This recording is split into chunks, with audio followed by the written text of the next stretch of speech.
నమస్కారం ఘంటారావానికి స్వాగతం. ముందుగా ప్రధాన అంశాలు. ఎలక్టోరల్ బాండ్స్ రాజ్యాంగ విరుద్ధమన్న సుప్రీంకోర్టు. పార్టీల విరాళాలు క్విడ్ ప్రోకోకు దారితీయవచ్చని తీర్పు.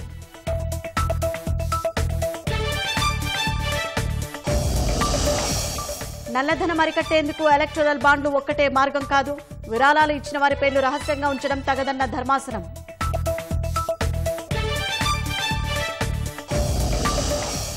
అసెంబ్లీలో కాళేశ్వరంపై కాగ్ నివేదిక. ఖర్చు పెరిగినా ప్రయోజనం లేదని వెల్లడి.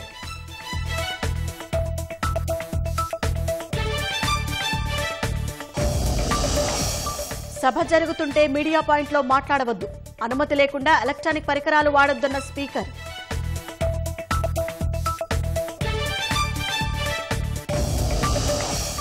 ప్రజాపాలనలో దళితులకు ప్రత్యేక గౌరవం ఉంటుందన్న సీఎం. ఎస్సీ ఎస్టీ గురుకులాలకు శాశ్వత భవనాలు నిర్మిస్తామని వెల్లడి.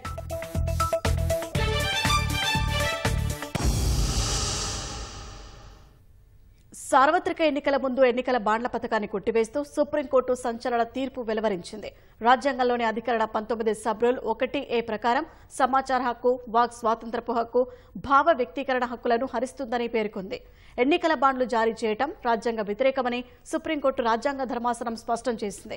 ఎన్నికల బాండ్ల చట్టబద్దతను సవాల్ చేస్తూ దాఖలైన పిటిషన్లపై సుప్రీంకోర్టు ప్రధాన న్యాయమూర్తి జస్టిస్ డివై చంద్రచూడ్ సారథ్యంలోని 5 సభ్యుల రాజ్యాంగ ధర్మాసనం 2 వేర్వేరు తీర్పులను ఏకగ్రీవంగా వెలువరించింది. రాజకీయ పార్టీలకు ఆర్థిక సాయం క్విడ్ ప్రోకోకు దారితీస్తుందని సుప్రీంకోర్టు పేర్కొంది. ఎన్నికల బాండ్ల జారీ పథకాన్ని తక్షణం నిలిపివేయాలని ఆదేశించింది. నల్లధనాన్ని నియంత్రించడానికి ఎన్నికల బాండ్లు ఒక్కటే మార్గం కాదని, మరెన్నో ప్రత్యామ్నాయాలు ఉన్నాయని తేల్చెప్పిన అత్యున్నత న్యాయస్థానం బాండ్ల వివరాలు బయటపెట్టాలని సూచించింది.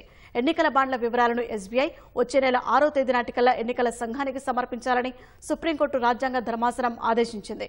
ఎలక్టోరల్ బాండ్లు కొనుగోలుకు వీలు కల్పిస్తూ కంపెనీల చట్టాన్ని సవరించడం రాజ్యాంగ వ్యతిరేకమని సుప్రీంకోర్టు రూలింగ్ ఇచ్చింది.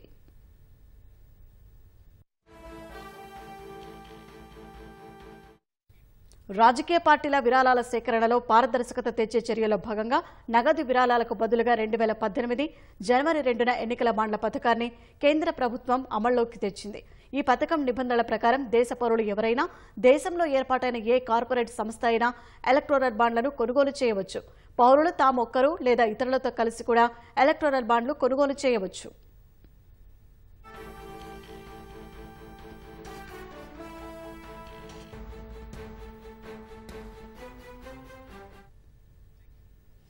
కాళేశ్వరం ప్రాజెక్టుపై కంప్ట్రోలర్ ఆడిటర్ జనరల్ నివేదికను రాష్ట్ర ప్రభుత్వం అసెంబ్లీలో ప్రవేశపెట్టింది. ప్రాజెక్టు నిర్మాణం, రీ ఇంజనీరింగ్, చేకూరిన ప్రయోజనాలు, నష్టాలను ఆడిట్ నివేదికలో కాగ్ సమగ్రంగా వివరించింది. 2008లో ఉమ్మడి రాష్ట్రంలో 16.40 లక్షల ఎకరాల కొత్త ఆయకట్టుకు సాగునీరు అందించే ఉద్దేశంతో 38,500 కోట్లతో చేపట్టిన ప్రాణహిత చేవెళ్ల సుజల స్రవంతి ఎత్తిపోతల పథకాన్ని చేపట్టినట్లు తెలిపింది. కేంద్ర జల సంఘం ఆమోదం లేకుండానే 2008-2009 మధ్యకాలంలో ప్రాజెక్టు పనులను వివిధ కాంట్రాక్టర్లకు అప్పగించి పనులు ప్రారంభించినట్లు వెల్లడించింది. రాష్ట్ర విభజన అనంతరం కొత్తగా ఏర్పడిన ప్రభుత్వం పీసీఎస్ఎస్ను ప్రాణహిత, కాళేశ్వరం ప్రాజెక్టులుగా విభజించినట్లు చెప్పారు. ఈ 2 ప్రాజెక్టులను కలిపి మొత్తం 85,651.81 కోట్ల అంచనా వ్యయంతో మొత్తం 20.26 లక్షల ఎకరాల కొత్త ఆయకట్టుకు సాగునీరు అందించడంతో పాటు ఇప్పటికే ఉన్న మరో 4 ప్రాజెక్టులకు నీటి లోటును పూరించాలని భావించినట్లు వెల్లడించింది. 2022 మార్చి చివరి నాటికి ప్రాణహిత ప్రాజెక్టుపై 17,027.44 కోట్లు, కాళేశ్వరం ప్రాజెక్టుపై 86,788.06 కోట్లు ఖర్చు చేసినట్లు వివరించింది.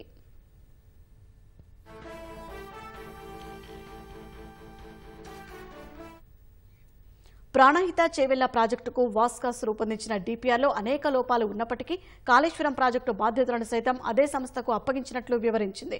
2018 జూన్లో కేంద్ర జల సంఘం డీపీఆర్ను ఆమోదించడానికి ముందే సాగునీటి శాఖ ఈ ప్రాజెక్టుకు సంబంధించి 25,049.90 కోట్ల విలువగల 17 పనులను అప్పగించిందని, డీపీఆర్ ఆమోదం తర్వాత కూడా ప్రాజెక్టు పనుల్లో మార్పులు చేసినట్లు తెలిపింది.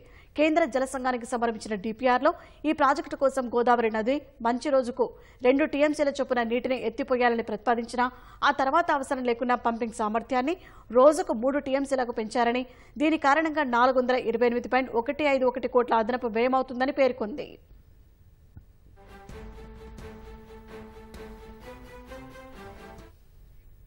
కాళేశ్వరం వ్యయం భారీగా పెరిగినప్పటికీ ప్రయోజనాల్లో అదనపు పెరుగుదల లేదని కాగ్ పేర్కొంది. విద్యుత్ వినియోగానికి ఏటా 3,555 కోట్ల రూపాయల అదనపు వ్యయం పెరిగినట్లు వివరించింది. రీ ఇంజనీరింగ్ మార్పుల వల్ల అప్పటికే చేసిన కొన్ని పనులు నిరర్ధకమయ్యాయని పేర్కొంది. రీ ఇంజనీరింగ్ మార్పుల వల్ల 765 కోట్ల మేర నష్టం వాటిల్లిందని చెప్పింది. పనుల అప్పగింతలో నీటిపారుదల అనుచిత తొందరపాటు ప్రదర్శించినట్లు కాగ్ తన నివేదికలో పేర్కొంది. అవసరం లేకుండా కాళేశ్వరం 3వ టీఎంసీ పనులు చేపట్టారని వివరించింది. అదనపు టీఎంసీ వల్ల 25,000 కోట్ల అదనపు వ్యయం అవుతుందని తెలిపింది. సాగునీటిపై మూలధనం వ్యయం ఒక్కో ఎకరానికి 6,42,000 రూపాయలు అవుతుందని చెప్పింది. ప్రాజెక్టు ప్రయోజన వ్యయ నిష్పత్తి 1.51గా అంచనా వేశారని, కాళేశ్వరం ప్రాజెక్టు ప్రయోజన వ్యయ నిష్పత్తి 0.75గా తేలుతోందని కాగ్ నివేదికలో వెల్లడించింది. ప్రాజెక్టు ప్రయోజన వ్యయ నిష్పత్తి మరింత తగ్గే అవకాశం ఉందని పేర్కొంది. లోతైన భూకంప సంబంధిత అధ్యయనాలు చేయకుండానే మల్లన్న సాగర్ నిర్మించారని కాగ్ వెల్లడించింది.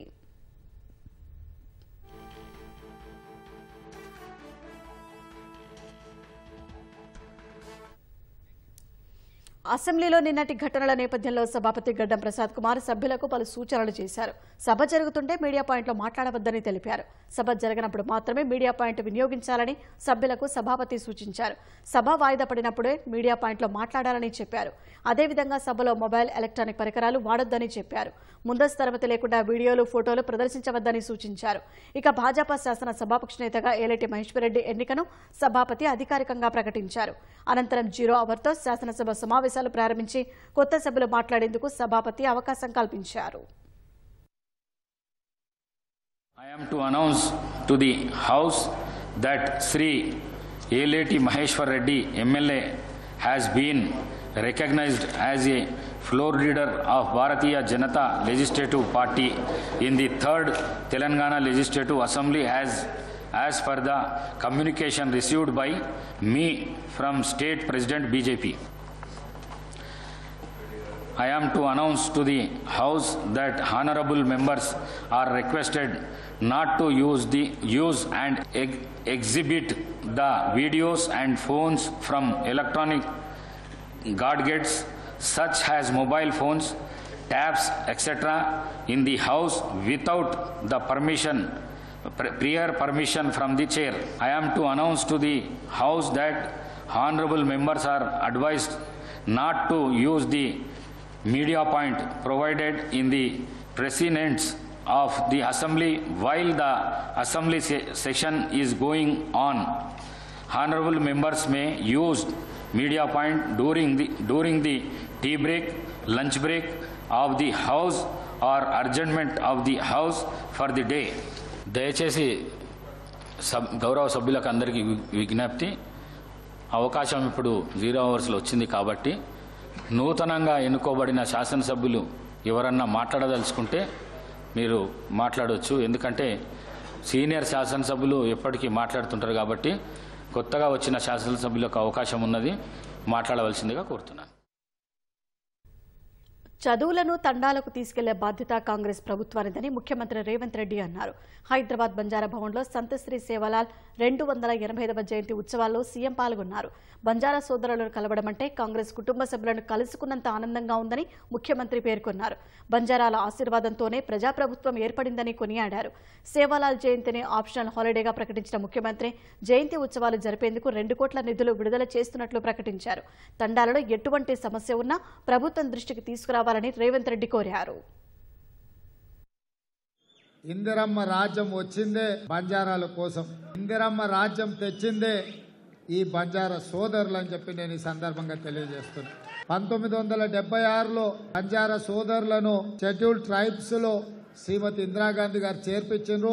ఎస్టీ జాబితాలో లంబాడ సోదరుని చేర్చడం వల్ల ఐఏఎస్లు, ఐపీఎస్లు, ఐఎఫ్ఎస్లతో పాటు పెద్ద పెద్ద హోదాలలో ఈ రోజు వాళ్ళందరూ కూడా కొనసాగుతున్నారు. ఇచ్చిన రాష్ట్రంలో 10 సంవత్సరాలు మీకు సముచితమైన స్థానం కల్పించి చదువుకున్న పిల్లలకు ఉద్యోగ ఉపాధి అవకాశాలు కల్పిస్తారని మేము అందరం ఆశించినాం. కానీ ఆశించిన మేరకు అభివృద్ధి జరగలేదు, అవకాశాలు రాలేదు. అందుకే మొన్న జరిగిన ఎన్నికల్లో దొరల రాజ్యం పోవాలి, పేదల రాజ్యం రావాలి అని మీరందరూ ఆశీర్వదించడంతో ఈ రోజు కాంగ్రెస్ పార్టీ అధికారంలోకి వచ్చింది. సంత్ సేవాలాల్ జయంతిని ఆప్షనల్ హాలిడే కింద రాష్ట్ర ప్రభుత్వం నిర్ణయం తీసుకున్నది. ఏ తండాలైనా తాగడానికి నీళ్లు లేకపోతే మా దృష్టికి తీసుకురండి. కరెంటు లేకపోతే ప్రభుత్వం దృష్టికి తీసుకురండి. ఏ తండాలో కూడా కరెంటు లేదు, తాగడానికి నీళ్లు లేవు, మా తండకు పోవడానికి రోడ్డు లేదు, మా పిల్లలు చదువుకోవడానికి బడి లేదు అని ఎవ్వరు కూడా అనొద్దు. మొత్తం 119 నియోజకవర్గాలలో ఎక్కడెక్కడైతే ఈ పాఠశాలలు రెసిడెన్షియల్ స్కూల్స్ మంజూరు చేసిందో వాటన్నిటిని కూడా 20 ఎకరాలలో ఒక ఎడ్యుకేషన్ హబ్, ఒక యూనివర్సిటీ స్థాయిలో అభివృద్ధి చేసి ఆ ప్రాంతాలలో ఉన్న పేదల పిల్లలు చదువుకోవడానికి మా ప్రభుత్వం ఏర్పాట్లు చేస్తుంది. గాంధీభవన్లో కాంగ్రెస్ సీనియర్ జాతీయ నేత దిగ్విజయ్ సింగ్ మాట్లాడుతున్నారు. ప్రత్యక్ష ప్రసారం ద్వారా చూద్దాం.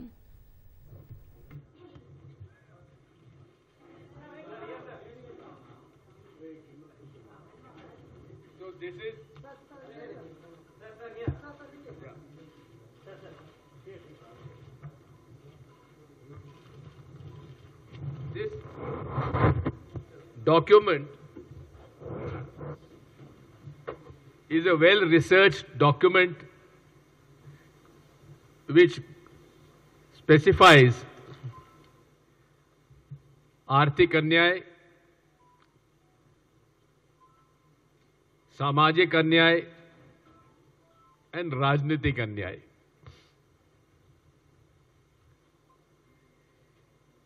यदि आप देखेंगे तो जो इकोनॉमिक इश्यूज पर भारतीय जनता पार्टी की सरकार असफल रही है, बेरोजगारी, महंगाई, किसानों की बिगड़ती हालत, हमारे श्रमिकों के कानून में परिवर्तन, 44 कानून थे उनको लेबर कोड में 4 लेबर कोड में कर दिया. और ये परिपाटी थी कि हर साल नेशनल लेबर कॉन्फ्रेंस हुआ करती थी जिसमें कि ट्राइपार्टाइट डिस्कशन होता था गवर्नमेंट, एम्प्लॉयज एंड एम्प्लॉयज का. In the last 10 years, for 9 years, this national conference on labor has not been held. Then the close association of the Prime Minister with the corporates, few favored corporates, particularly Mr. Gautam Adani. Also at the same time, सामाजिक अन्याय, SCs, STs, OBCs. Now we've been demanding a caste-based census. जातिगत जनगणना का हम लोग समर्थन करते हैं और इसमें राहुल गांधी जी ने बराबर इस बात को कहा है कि जो भागीदारी होना चाहिए SC, ST, OBC माइनॉरिटीज की, वो जो प्रशासकीय और शासकीय तंत्र है उसमें 3% भी नहीं है. इसी प्रकार महिलाओं के ऊपर अत्याचार, सामाजिक जो सद्भाव की व्यवस्था होनी चाहिए उसमें बिगाड़ हुआ है. सर्वधर्म समभाव का हमारा संविधान में संकल्प है. Equal opportunities to all, particularly protection of to the minorities. इसमें काफी लोगों में गतिरोध आया है. इस तरह से यदि देखेंगे तो राजनीतिक अन्याय में इंस्टीट्यूशंस को सबवर्जन किया गया. CAG रिपोर्ट्स नहीं आ रही हैं. इलेक्शन कमीशन ऑफ इंडिया भेदभाव कर रहा है और हमारी नेशनल सिक्योरिटी पर भी खतरा है. देश के सेनापति जो हमारे आर्मी कमांडर हैं वो कहते हैं कि चाइना हमारे इलाके में घुसा है. वहां के हमारे लोग कहते हैं कि चाइना ने हमारी जमीन पर अधिकार किया है। रक्षा मंत्री कह रहे हैं कि हाँ हुआ है, लेकिन प्रधानमंत्री कहते हैं कि ना कोई आया है ना कोई यहां पे बैठा है। This is the very fact that it goes contrary. The prime minister is contradicting his army chief, he is contradicting his defence minister. But why? Why doesn't he speak out against China? Why is he so shy of speaking against China? So these are the basic issues. In detail, I would like you to go through the economic, social indicators which have been highlighted. How, I will say, in लोगों के साथ अन्याय हुआ, इन वर्गों के साथ, ये हमें इस बात को बताना है। इस देश में भारत जोड़ो यात्रा राहुल गांधी जी ने की, कन्याकुमारी से कश्मीर तक, जिसका मूल उद्देश्य था जो देश में नफरत फैलाई जा रही है, कटुता फैलाई जा रही है, सांप्रदायिक सद्भाव बिगाड़ा जा रहा है,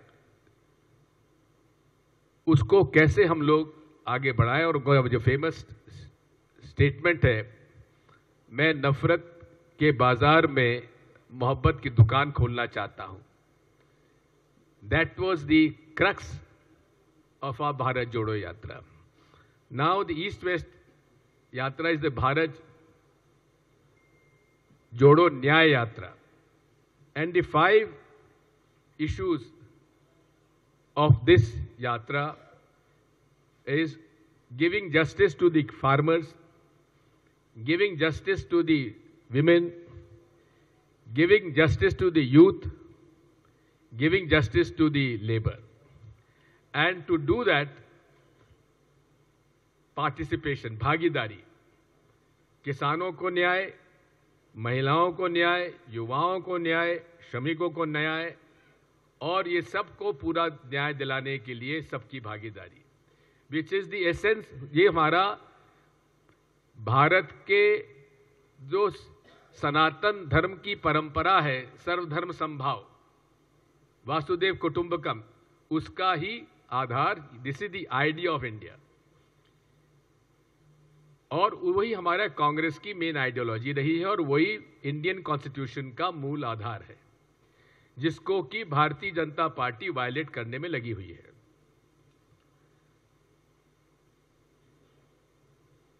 किसानों के खिलाफ कार्रवाई हो रही है। आपको याद होगा 2013 में यूपीए सरकार में लैंड एक्विजिशन एक्ट 2013 पास हुआ, जिसमें कि किसानों की जो जमीन अक्वायर कर ली गई लेकिन 5 साल तक कोई काम नहीं हुआ तो उसको वापस लौटाने का प्रोविजन डाला। इसके बाद गवर्नमेंट लैंड अगर के प्राइवेट लैंड ली जाती है तो रूरल एरियाज में whatever is the collectors rate, we call it circle rate, अपना यहां पता नहीं क्या कहते हैं उसको, ऑफिशियल जो रेट होती है, market value 4 times the market value would be the compensation as per the Land Acquisition Act passed under the UPA government in 2013. 4 times the market value in rural areas and twice the market value in the urban areas. మాజీ ప్రధాని ఇందిరాగాంధీ ప్రవేశపెట్టిన రిజర్వేషన్ల వల్లనే గిరిజనుల జీవితాలలో వెలుగులు నిండాయని మంత్రి పొన్నం ప్రభాకర్ అన్నారు. సిద్దిపేట జిల్లా హుస్నాబాద్ బంజారా భవన్లో గిరిజనుల ఆరాధ్య దైవం శ్రీ సంత సేవలాల్ మహారాజ్ జయంతి ఉత్సవాల సందర్భంగా నిర్వహించిన పూజా కార్యక్రమాల్లో మంత్రి పొన్నం ప్రభాకర్ పాల్గొన్నారు. గిరిజన మహిళలతో సంప్రదాయ నృత్యాలు చేసి అందరినీ అలరించారు. సంత సేవలాల్ మహారాజ్ ఆశయాలను స్ఫూర్తిగా తీసుకుని ముందుకు వెళ్తామన్నారు.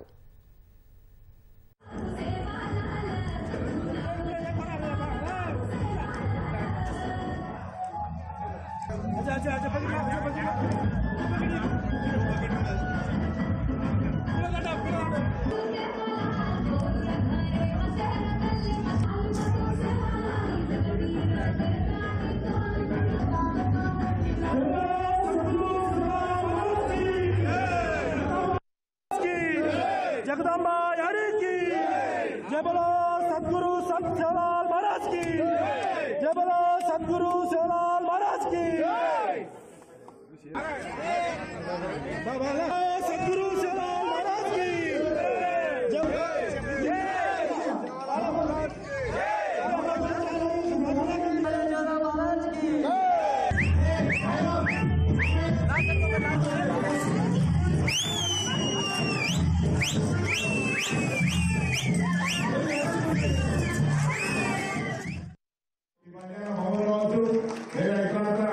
భవిష్యత్ కార్యక్రమాలకు సంబంధించి హుస్నాబాద్ గిరిజన రిజర్వ్ నియోజకవర్గాల కంటే ఎక్కువగా అభివృద్ధి చెందే విధంగా నేను మీ యొక్క సోదరుడిగా మీ అందరి ఆశీర్వచనంతో ఈ హుస్నాబాద్ ప్రాంతంలో గవర్నమెంట్ నీళ్లు ప్రయోగం చేస్తున్నారు.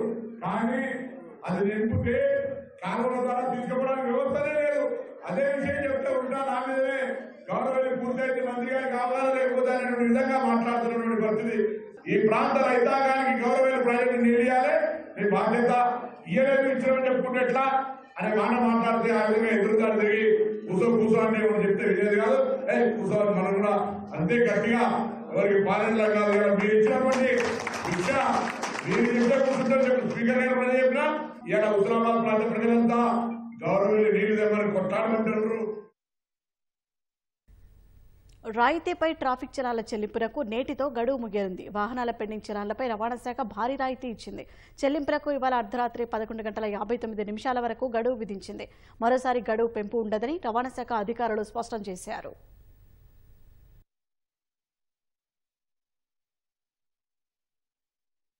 భాజపా రాష్ట్ర కార్యాలయంలో సంత్ సేవలాల్ జయంతి కార్యక్రమంలో పాల్గొన్న అనంతరం ఆ పార్టీ రాష్ట్ర అధ్యక్షుడు కిషన్ రెడ్డి మాట్లాడుతున్నారు. ప్రత్యక్ష ప్రసారం ద్వారా చూద్దాం. సాంఘిక దురాచారాలు నిర్మూలించేటువంటి అనేక సంస్కరణలు తీసుకొచ్చినటువంటి గొప్ప మహానుభావుడు. వారు ఆ రోజు చూపినటువంటి బాట, వారు ఆ రోజు తీసుకొచ్చినటువంటి సంస్కరణలు ఈనాటి సమాజానికి ఈనాడుకు మనము మరి ఒక స్ఫూర్తిగా తీసుకొని ముందుకెళ్లాల్సినటువంటి అవసరం ఉంది.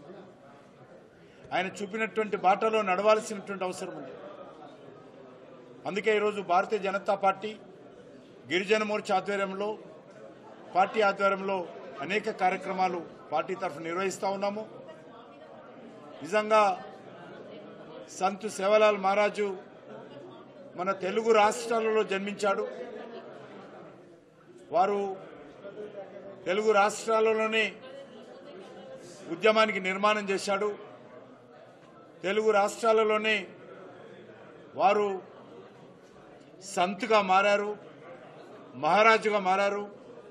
కాబట్టి వారి స్ఫూర్తితో ఈరోజు తెలంగాణ భారతీయ జనతా పార్టీ కూడా రానున్న రోజుల్లో బంజారా సమాజం యొక్క హక్కుల కోసము, బంజారా సమాజం యొక్క మరి ఆర్థిక స్వావలంబన కోసము,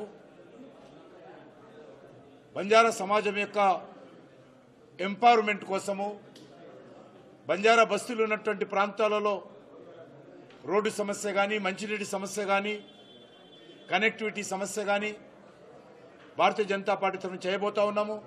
ఇప్పటికే మేము మొదటి దఫాగా ఆదివాసీల గ్రామాలలో అన్ని రకాల సౌకర్యాల కోసం కార్యాచరణ ప్రణాళిక రూపొందించాము. భవిష్యత్తులో దేశవ్యాప్తంగా బంజారా బస్తీలలో కూడా కనీస సౌకర్యాలు కల్పించేటువంటి కార్యక్రమం ఇప్పటికే చేపట్టాము. దాన్ని సాచురేషన్ మోడ్లో భారత ప్రభుత్వం తరఫున నరేంద్ర మోడీ గారి నేతృత్వంలో తప్పకుండా బంజారా సమాజం సమగ్రమైనటువంటి అభివృద్ధి కోసం కృషి చేస్తామని మనం చేస్తా ఉన్నాను. జై భారత్ మాతా కీ జై. కాంగ్రెస్ పార్టీ రాజ్యసభ అభ్యర్థులు ఇద్దరు ఇవాళ నామినేషన్లు వేయనున్నారు. అసెంబ్లీ ప్రాంగణంలో రేణుకా చౌదరి, అనిల్ కుమార్ యాదవ్ నామపత్రాలు దాఖలు చేయనున్నారు. అందుకు ఒక్కో అభ్యర్థికి 10 మంది ఎమ్మెల్యేలు బలపరుస్తూ సంతకాలు చేయాల్సి ఉంటుంది. ఈ నెల 8న మొదలైన నామినేషన్ల ప్రక్రియ నేటితో ముగియనుంది. రేపు నామినేషన్ల పరిశీలన ఉండగా 20న నామినేషన్ల ఉపసంహరణ ఉంటుంది. 2 పదవులకు ఇద్దరే నామినేషన్లు వేయనుండటంతో అదే రోజున ఆ ఇద్దరు ఏకగ్రీవంగా రాజ్యసభకు ఎన్నికైనట్లు అధికారులు ప్రకటిస్తారు. అమెరికాలోని మిస్సౌరీ రాష్ట్రంలో జరిగిన మరో కాల్పుల ఘటనలో ఒకరు మృతి చెందగా 22 మంది గాయపడ్డారు. కాన్సాస్ సిటీ చీఫ్స్ విజయోత్సవ ర్యాలీలో ఈ ఘటన జరిగింది. Kansas city super bowl parade ముగింపులో కాల్పుల ఘటన చోటు చేసుకోవడంతో అభిమానులు పరుగులు తీశారు. దుండగుల కాల్పుల్లో ఒకరు మృతి చెందగా 8 మంది చిన్నారులు సహా 22 మందికి గాయాలయ్యాయి. ఈ ఘటనకు సంబంధించి 3 అదుపులోకి తీసుకున్నట్లు పోలీసులు ప్రకటించారు. అమెరికాలో ఈ ఏడాది జరిగిన 49వ కాల్పుల ఘటన అని చెప్పారు.